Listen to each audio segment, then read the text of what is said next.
Hello friends, how are you? I hope you all are absolutely fine and you must be enjoying yourselves. Friends, in today's video, we are going to write an interesting story through translation. So today's video is going to be very interesting and knowledgeable. Please watch it till the very end. And if you are new to my channel, please subscribe to it and also press the bell icon to get regular updates. You can also follow me on Instagram. My user ID is allroundknowledge. But friends, before starting today's lesson, let's learn some English words. दोस्तों English में pronunciation को लेकर हम काफी confused रहते हैं और English words को अलग अलग तरीके से पढ़ा जाता है। जैसे दोस्तों इस वर्ड को आप क्या पढ़ेंगे? फ्यूरी पढ़ेंगे। लेकिन दोस्तों इसी तरह का एक वर्ड है, इसे आप क्या पढ़ेंगे? तो दोस्तों इसे पढ़ा जाता है बेरी। इसे ब्यूरी क्यों नहीं पढ़ेंगे? दोस्तों जनरली कोई भी इसे ब्यूरी पढ़ेगा, लेकिन दोस्तों इसे बेरी पढ़ा जाता है, यानी कि दफन करना, गाड़ देना। और इसका वर्ब फॉर्म होता है बेरीड। बेरीड। तो दोस्तों इसे कोई भी ब्यूरीड पढ़ सकता है, हालांकि इसे पढ़ना है बेरीड। तो दोस्तों ऐसे बहुत सारे वर्ड्स है जो काफी कंफ्यूजिंग रहते हैं। बहुत सारे वर्ड्स आपको मिल जाएंगे जहां पर आर ई से शुरू होता है। अब दोस्तों कभी कभी इसको रे पढ़ते हैं, कभी कभी री पढ़ते हैं, जैसे रीचेक। अब दोस्तों इसे क्या पढ़ेंगे? रिप्रेजेंट।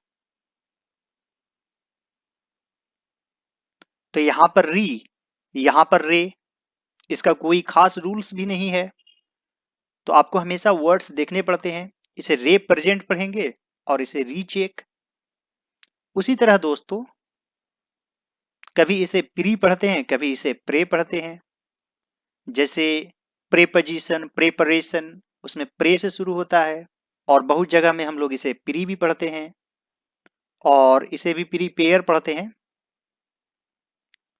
जब वर्ब रहता है तो प्रीपेयर पढ़ते हैं और जब नाउन बन जाता है तो प्रेपरेशन पढ़ते हैं।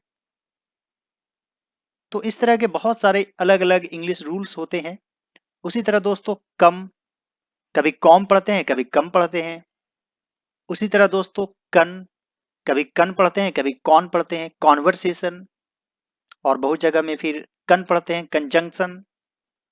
दोस्तों इसी तरह मनोरंजन से जुड़े हुए कुछ वर्ड्स हैं, जैसे फन, रिक्रिएशन, इंटरटेनमेंट,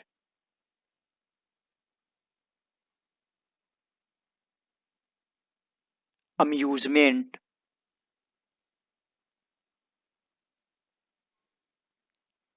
प्लेजर। तो दोस्तों इस तरह के वर्ड्स हम लोग इंटरटेनमेंट के लिए यूज करते हैं। यहाँ पर रिक्रिएशन काफी इंपोर्टेंट वर्ड है और यह फॉर्मल वर्ड है। जैसे आप मनोरंजन के लिए क्या करते हैं? What do you do for recreation? और इंटरटेनमेंट खासतौर से डांस, म्यूजिक, फिल्म से संबंधित है। और दोस्तों फन एक तरह से इनफॉर्मल है और थोड़ा सा मजाकिया अंदाज में कुछ करते हैं तो हम फन करते हैं। अम्यूजमेंट का अर्थ होता है मनोरंजन। ये अम्यूज से बना है, यहां से यहां तक वर्ब है अम्यूज। और प्लेजर यानी कि खुशी। And now it's time to start today's lesson. एक बार एक कंजूस था। तो दोस्तों यहां पर था है वोज यूज करेंगे। कंजूस को क्या कहते हैं? माइजर। और दोस्तों यह क्या है? नाउन है, एडजेक्टिव नहीं है, नाउन है। इसके पहले आप ए का यूज कर सकते हैं। एक बार एक कंजूस था। Once there was a miser. Once there was a miser. उसके पास सोने का एक ढेला था। ढेला, इसके लिए आप लंप का यूज कर सकते हैं। और यहां पर उसके पास था यानी हैड यूज करेंगे, तो यहां पर लिखेंगे he had a lump of gold. He had a lump of gold. लेकिन वह इसे खर्च नहीं करना चाहता था। But he did not want to spend it. दोस्तों यह सिंपल पास्ट टेंस में नेगेटिव है, did not plus verb one का यूज करेंगे। But he did not want to spend it, इसलिए उसने अपने बगीचे में एक पेड़ के पास एक गड्ढा किया और उसे वहां दफन कर दिया। तो दोस्तों यहां पर एक गड्ढा किया, दफन कर दिया, यानी कि सिंपल पास्ट टेंस, सबसे पहले सब्जेक्ट, फिर वर्ब टू, फिर ऑब्जेक्ट। और गड्ढा करना यानी कि डिग अप अ होल, यानी कि दोस्तों पत्थर जैसा सोना था इस तरह से, जिसे आप लंप कह सकते हैं, तो उसे एक होल में अंदर डाल दिया।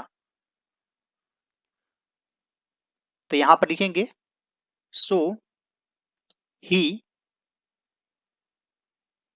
डग अप, डीग से डग बन जाएगा वर्ब टू, अ होल एक पेड़ के पास, नियर अ ट्री अपने बगीचे में, in his garden. So he dug up a hole near a tree in his garden, और उसे वहां दफन कर दिया। एंड बेरीड इट, अभी मैंने ये वर्ड आप लोगों को बताया था, there. So he dug up a hole near a tree in his garden and buried it there. प्रत्येक दिन वह उस पर नजर रखने के लिए जाता। तो दोस्तों यह एक तरह से पास्ट हैबिट है, और इसे दिखाने के लिए आप वुड का भी यूज कर सकते हैं इस तरह के सेंटेंस में। दोस्तों नजर रखना, मॉनिटर करना, इसके लिए एक फ्रेजल वर्ब भी है, जैसे keep check on something.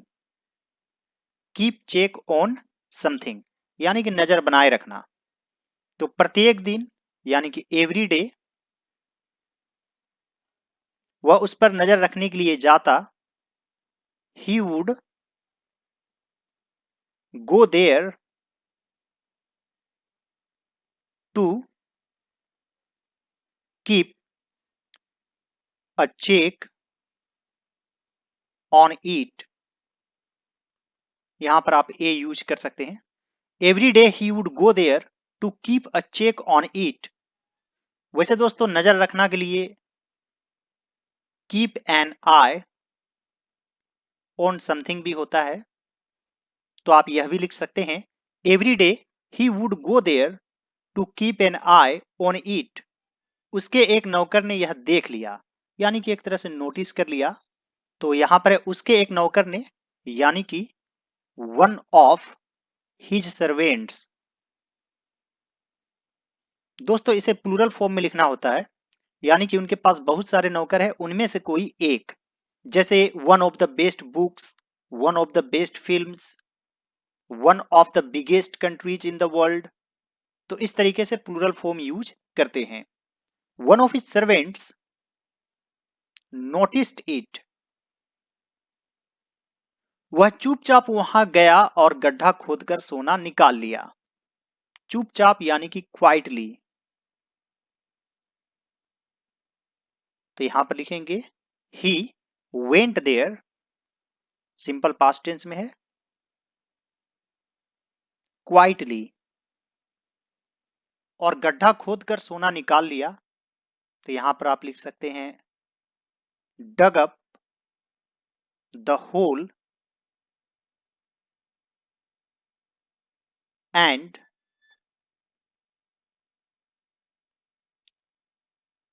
took out the gold.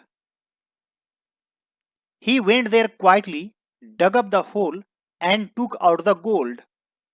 दोस्तों यहां पर एक गड्ढा खोद कर सोना निकाल लिया। इस तरीके के सेंटेंस में आप बीच में एंड से जोड़ सकते हैं। जैसे मान लीजिए वह खाकर सो गया, he ate and sleep, इस तरीके से लिखा जा सकता है। अगले दिन जब वह कंजूस अपने खजाने को देखने के लिए गया तो उसे कुछ नहीं मिला।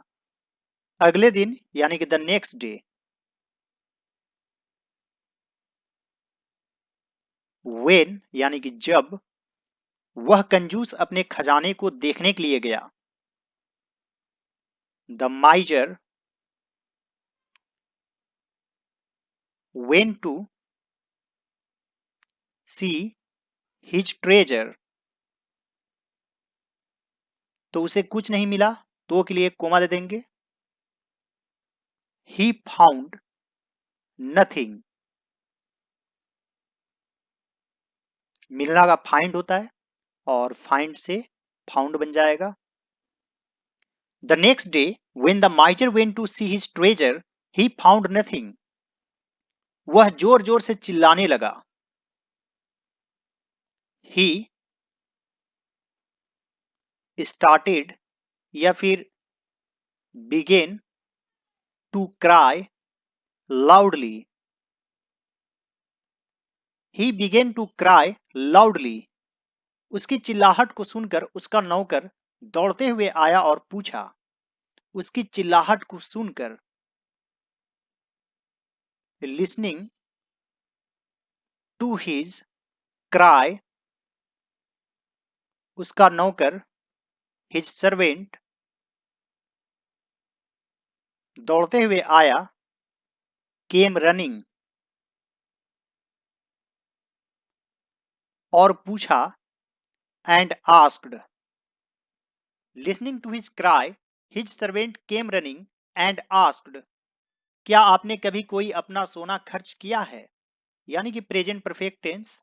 सबसे पहले सब्जेक्ट, फिर हैज हैव, फिर वर्ब थ्री। तो यहां पर क्या शुरू में है? हैव को पहले कर देंगे। Have you ever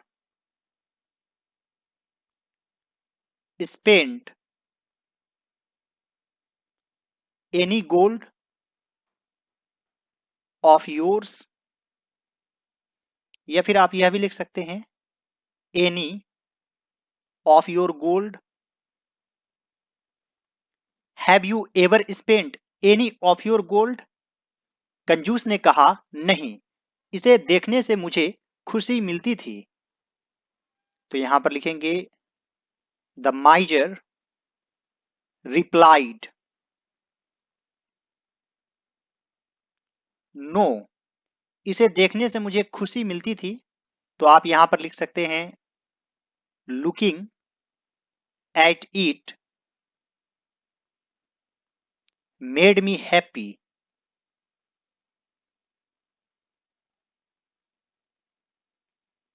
the miser replied no looking at it made me happy.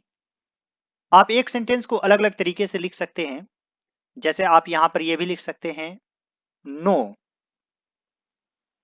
I use to get pleasure when I looked at it. यानी कि मुझे खुशी मिलती थी जब मैं इसे देखता था। I use to get pleasure when I looked at it. इस पर उसके एक दोस्त ने एक पत्थर उठाया और उसे गड्ढे में फेंक दिया और कहा। इस पर एड दिस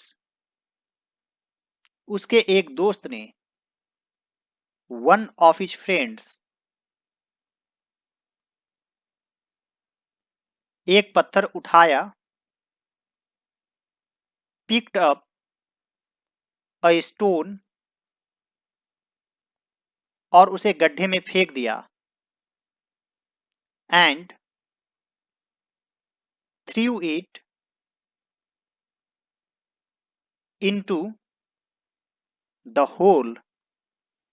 और कहा and said at this one of his friends picked up a stone and threw it into the hole and said। इस पत्थर को ढांक लो और समझो कि सोना अभी भी इसके अंदर है। तो यहां पर आप लिख सकते हैं cover up this stone and think that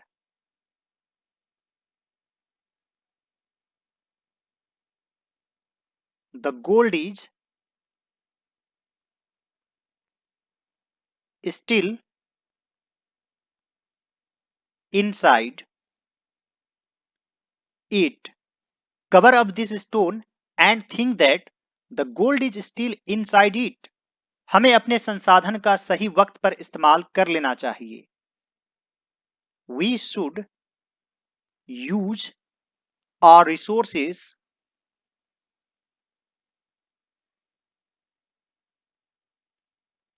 at right time. नहीं तो हम इसे खो भी सकते हैं. Otherwise या फिर or else we may lose it. यहां पर खो सकते हैं यानी कि संभावना है, इसलिए may का यूज करेंगे. We should use our resources at right time. Otherwise we may lose it. आइए दोस्तों इस स्टोरी को एक बार शुरू से पढ़ लेते हैं. Once there was a miser. He had a lump of gold, but he did not want to spend it. So he dug up a hole near a tree in his garden and buried it there. Every day he would go there to keep a check on it. One of his servants noticed it. He went there quietly, dug up the hole, and took out the gold. The next day, when the miser went to see his treasure, he found nothing. He began to cry loudly. Listening to his cry, his servant came running and asked, "Have you ever spent any gold of yours?" The miser replied, "No, looking at it made me happy." At this, one of his friends picked up a stone and threw it into the hole and said, "Cover up this stone and think that the gold is still inside it." We should use our resources at right time or else we may lose it. I hope friends आज का यह video आप लोगों को अच्छा लगा होगा. यदि यह मेरा एफर्ट आप लोगों को अच्छा लगे तो इस वीडियो को लाइक कर दीजिएगा. मेरे चैनल पर नए हैं तो जरूर सब्सक्राइब कर लीजिए और दूसरे सभी वीडियोज को जरूर देखिए. दोस्तों यदि यह मेरा एफर्ट आप लोगों को अच्छा लगे तो आप मुझे कुछ रुपयों की सुपर थैंक्स कर सकते हैं. थैंक्स बटन आपको इस वीडियो के नीचे मिल जाएगा जहां पर लाइक या डिसलाइक बटन रहता है. थोड़ा सा स्लाइड करेंगे तो आपको थैंक्स बटन नजर आएगा. तो दोस्तों जरूर कुछ रुपयों की थैंक्स कर दीजिए, मुझे मोटिवेट कीजिए. कभी कभी मैं बहुत ही ज्यादा डीमोटिवेटेड भी हो जाता हूं. तो दोस्तों आप लोग कमेंट बॉक्स में एक बार थैंक्स जरूर लिख देंगे और आपको क्या चाहिए आप जरूर कमेंट बॉक्स में लिखकर बताएंगे. साथ ही दोस्तों इंस्टाग्राम पर भी फॉलो कर लीजिए, मेरा यूजर आईडी है all round knowledge. All right friends, thanks for watching. Have a great day.